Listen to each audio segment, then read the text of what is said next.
Hey guys, welcome to my channel Sanju station. আজকের ভিডিওটা একদমই ভিন্ন। আজকে আমরা দেখে নেব চারজন বাংলার বর্তমানে সেরা নায়ক। এই চারজনের প্রথম সিনেমা দিয়ে কে কতটা পরিচিতি লাভ করেছে, কার প্রথম সিনেমা কতদিন চলেছে, বক্স অফিসে কীরকম দাপট তৈরি করেছে, কার প্রথম সিনেমা দিয়ে বেশি পরিচিতি লাভ করেছে, অ্যাকচুয়ালি মোদ্দা কথা কার সিনেমা কতটা কালেকশন করেছে, কতটা চলেছে। তার মধ্যে আজকেই চারজন স্টারের মধ্যে রয়েছে আমাদের এখানকার দেব, জিৎ, অঙ্কুশ এবং বাংলাদেশের শাকিব খান। তো এই চারজন বর্তমানে বাংলা হিরোদের মধ্যে টপ লিস্টে রয়েছে। তাই এই চারজন হিরোদেরই আমি এখানে প্রথম সিনেমার বক্স অফিস দেখে নেব। এরপর যদি এর পার্ট 2 চান এবং সেখানে কোন কোন হিরোর প্রথম সিনেমা কীরকম বিজনেস করেছে সেই হিসেবে একটা ভিডিও চান তাহলে কমেন্ট করে জানাবেন। প্রথমে আমরা অঙ্কুশ হাজরার তার প্রথম সিনেমা দিয়ে সে কি করেছে সেটা দেখব। আরও একটা কথা বলে রাখি, এটা শুধুমাত্র প্রথম সিনেমা বিচার করে এই ভিডিওটা। এখন কোন স্টারের কতটা পরিচিতি, বর্তমানে কার অবস্থান কি, সেটা আমি তুলে ধরতে চাই না। আর এই ভিডিওর কোনো উদ্দেশ্য নেই কাউকে ছোট করা বা বড় করা। যেটা জেনুয়ালি বা যেটা অরিজিনাল সেই ব্যাপারগুলো তুলে ধরবো। তো প্রথমে অঙ্কুশ হাজরা তার প্রথম সিনেমা 2010-এ মুক্তি পায় সম্ভবত। সিনেমার নাম খেলনা পথে। অঙ্কুশ এবং তার বিপরীতে নায়িকা হিসেবে থাকেন রূপা দত্ত। এই সিনেমাটা অঙ্কুশকে তো একটা হিরো হিসেবে প্রেজেন্ট করা হয়েছে। সিনেমার ডিরেক্ট ছিলেন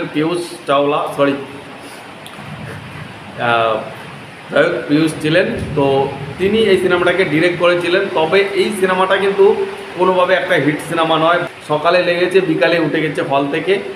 তবে সিনেমাটা দিয়ে সে যাত্রা শুরু করেছে, এটা বলতে পারি। তো অঙ্কুশের প্রথম সিনেমা ফ্লপ।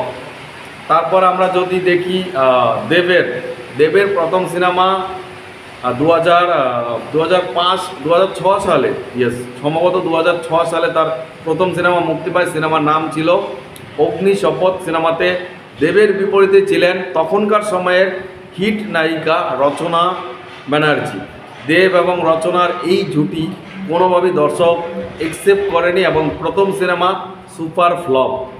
মানে অঙ্কুশের খেল্লাপথে তো চলেনি, তার থেকে আরও যদি চলেনি বলা হয় তাহলে অগ্নি শপথ। মানে দেবের প্রথম সিনেমা একেবারেই ডাহা ফ্লপ। সে যেভাবে এসেছিল আবার সেভাবে ফিরে যায় বম্বে। সে বুঝেছে এখানে আর কিছু হবে না, তাই সে অ্যাকচুয়ালি ডিসিশন নিয়েই ছিল যে সে সিনেমাতেও থাকবে না আর কলকাতাতেও কাজ করবে না। সে চলে যায়।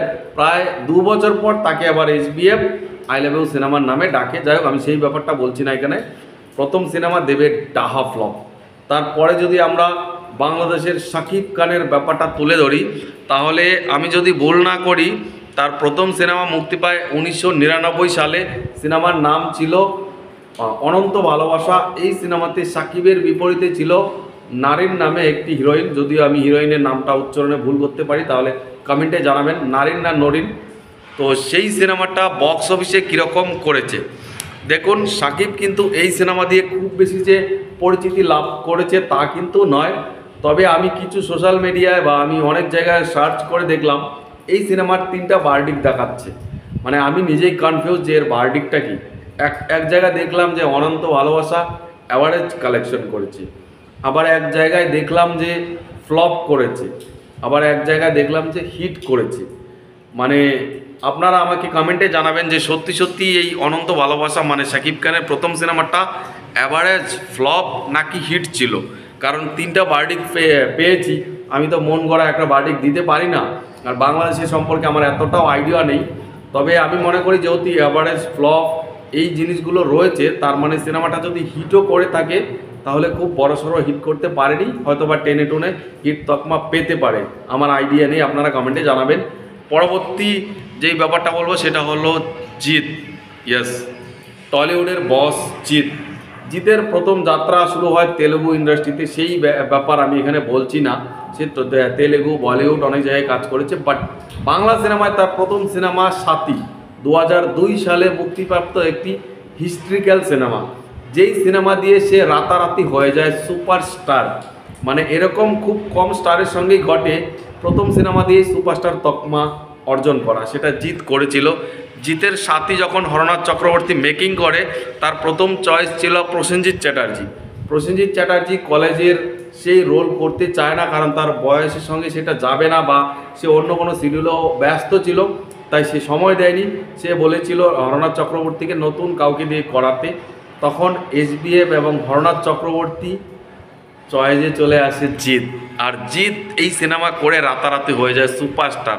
তখনকার সময়ে যেখানে 5 টাকা 10 টাকা টিকিট ছিল, সেই সময়ে 9 কোটি প্লাস ব্যবসা করে সাথী, যেটা বাংলা সিনেমায় ইতিহাস সৃষ্টি করে। মানে এই ধরনের কালেকশন এর আগে বাংলা সিনেমা দেখেনি। বেদের মেয়ে জ্যোৎস্না অনেক কালেকশন করেছিল, তারপরেও 9 কোটি টাকা হয়নি, কারণ তখনকার সময় 9 কোটি মানে বিশাল ব্যাপার। তো বেদের মেয়ে জ্যোৎস্নার পর শ্বশুরবাড়ির জিন্দাবাদ কিছুটা টার্নিং দিয়েছে, তার আগে মনে হয় শত্রু সিনেমা কিছুটা টার্নিং দিয়েছে, তারপর সাথী, মানে হিস্ট্রিক্যাল ব্যাপার স্যাপার। তো একমাত্র বাংলায় সুপারস্টার যিনি প্রথম সিনেমা দিয়েই সুপারস্টার ট্যাগ পায় সেটা জিৎ। আমি তাই বলে বাকিদেরকে ছোট করছি না।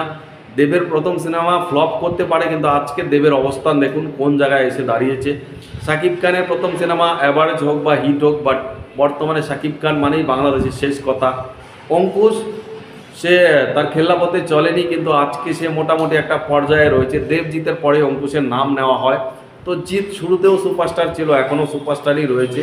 তো এই ছিল কিছু বিশ্লেষণ, কিছু আলাপ। আপনাদের এই নিয়ে কি মতামত কমেন্টে জানান। এখানে কাউকে ছোট বড় করার আমার কোনো ইচ্ছে নেই, জাস্ট যেটা হাকিকাত, যেটা সত্যি সেটা তুলে ধরলাম। আপনাদের যদি ভিডিওটা ভালো লেগে থাকে, ইচ্ছে হলে শেয়ার করুন, না হলে করতে হবে না। ইচ্ছে হলে লাইক করুন, না হলে করতে হবে না। আপনার কমেন্টটা অবশ্যই জানান ইচ্ছে এবং ইচ্ছের বিরুদ্ধে, তাহলে আমি বুঝতে পারবো আপনাদের সঙ্গে আমাদের কতটা মিল। তো এইটুকু বলার ছিল। টাটা।